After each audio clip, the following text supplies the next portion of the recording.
Okay, second grade, this is lesson 11 for this week's math.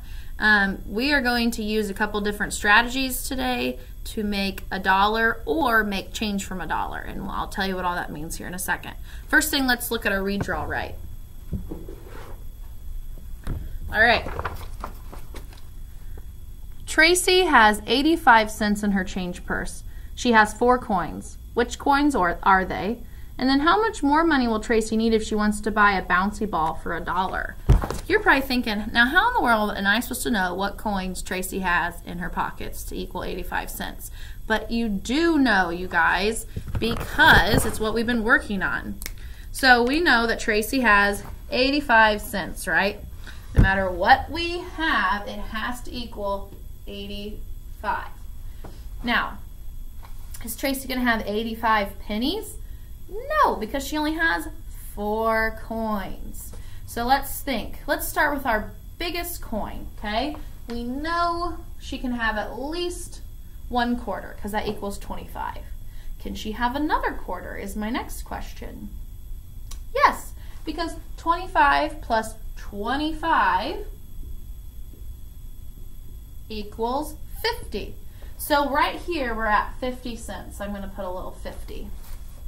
What are we trying to get to? 85. Doesn't this remind you of how we used to count the arrow way? It reminds me of that. So if we're trying to get from 50 to 85, what's our next biggest unit, our next biggest coin that we can use? It's not a penny, it's not a dime, it's not a nickel. It's another quarter. So let's add 25 to 50. So now we're at 75. We're not to 85 yet. Now, let's look back at our problem. She has 4 coins. Right now we have 3. So we're still on track, but there's only 1 more coin that we can use to get to 85. 1 more. So we're at 75. We're trying to get to 85. What is that coin going to be worth? You are correct. 10 cents, which is a dime. So now we've figured out what 4 coins Tracy has in her hand or wallet or purse or whatever it was, her purse. Now B is asking, how much more money will Tracy need if she wants to buy a bouncy ball for $1?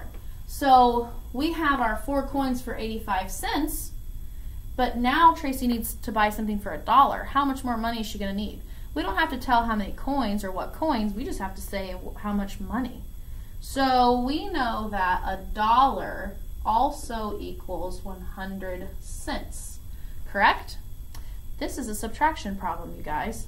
We know we need to take 100 cents and we have to subtract what Tracy has to figure out how much more do we need to get this bouncy ball. So 100 take away 85. If you want to do it mentally, you can, or you can do it like this. 10 take away 5 is 5. 9 take away 8 is 1. So Tracy needs 15 more cents to buy that bouncy ball. And this is what you can put down in your drawing. And then on the back, it wants you to write statements to match. So for A,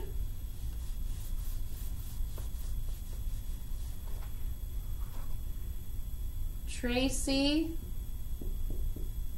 has 3 quarters and 1 dime. Okay, that works. And then for B, we would put Tracy needs 15 more cents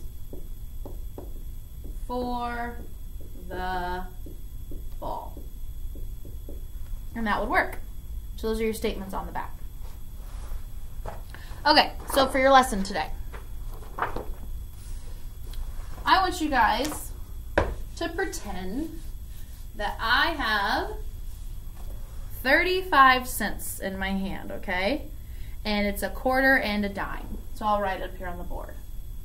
Pretend that I'm holding on to 1 quarter and 1 dime in my hand. How much more do I need to have 100 cents or $1, okay?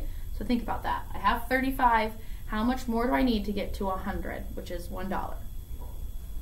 So I'm going to write this as my word problem. 35 cents plus how many more to get to 100 cents? Okay, so how do we figure this out? I know I have a quarter and I know I have a dime. There's a whole different ways we could do this. Let's use a strategy that we already know and that we've talked about in class before. Let's do our, well, let's count up the arrow way. Okay, that's one way. So let's start here at 35. Draw an arrow. What can we add to 35 to get to the next 10? A nickel. Draw an arrow. What could we add to get to the next 10? The next 10 is 50. 40 to 50 is 10 cents. Okay, let's add to the next 10.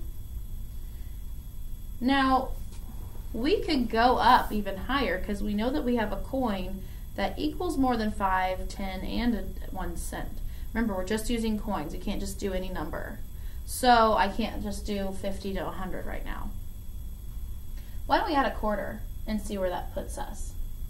50 to 25 equals 75. Okay, we're not quite there yet. We're trying to get to 100. What do we know if we have 75 cents? What coin can we add to 75 to get to 100? You are correct. Another quarter. And now we've made it. Now, are we done yet? Do we have this answer right here? Not quite. Now, parents at home, I know this looks a little confusing. It's a little different, but this is a strategy we've been learning, using in class, the arrow way, the kids should be familiar with. So now we have to add 5 plus 10 plus 25 plus 25.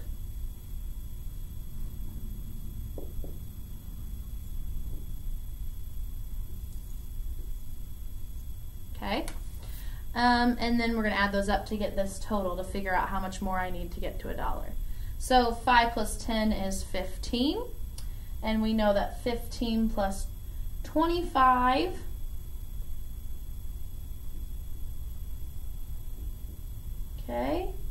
will be 40, and 40 plus 25 equals 65. So I need 65 more cents. And you could also draw a picture. So we know that we needed another quarter, or another nickel, I'm sorry. We needed another dime.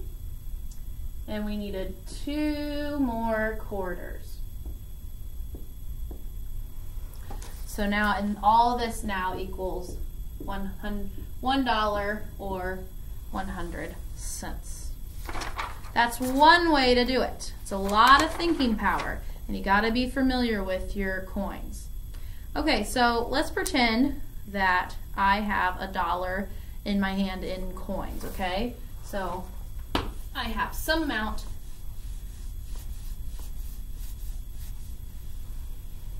I have 100 cents in my hand. Okay, I don't. Obviously, it's blank, but we're just pretending. So pretend I have 100 cents in my hands. What do you guys know about change? Ask yourself, what is change? Yeah, so it's money you get back at the store. If you buy something and it costs less than what you give the cashier, you get change. So you go to a store and you might want to buy a Tootsie Pop, okay? And you give, the Tootsie Pop costs 10 cents. And so you give the cashier, all you have is $1. So you give her $1. She's going to give you change back because it didn't cost $1. It cost 10 cents. So you have to get what's left over. You guys know what change is. You've definitely seen it before at the store. So let's pretend that I give, let's pretend that I have a friend here. I'm going to give that friend 28 cents, okay? So I'm going to give them a quarter and 3 pennies to equal 28 cents. I want you guys to figure out how much do I have left. Now that I started with 100, I've given away 28. How much is in my hand now that I've given away 28 after starting with 100? So let me show you something. let's start with, instead of writing $1, I'm going to just write 100 cents. I started with 100 cents in my hand, didn't I? And how much did I give away? That's right, I gave away, subtraction, 28 cents. This is what we have to figure out how much do I have left over. I had 100 cents, I gave away 28, now let's do a subtraction problem. You can set it up and down like this, you can do it mentally, you can count on, it's whatever strategy you like best. I gotta go all the way over here to 1 and borrow, this turns into 10, this turns in, now I can take this and borrow it and make it from a 9, 10 minus 8 is 2, 9 minus 2 is 7. Okay, so the answer is 72 cents. If I gave my friend 28, I would still have 72 cents in my hand. Okay, let's look at another way to do this. It's a number bond way. Okay, I'm going to be holding some coins in my hand. You guys don't know how many are in my hand. All right? Pretend that my friend has 17 cents.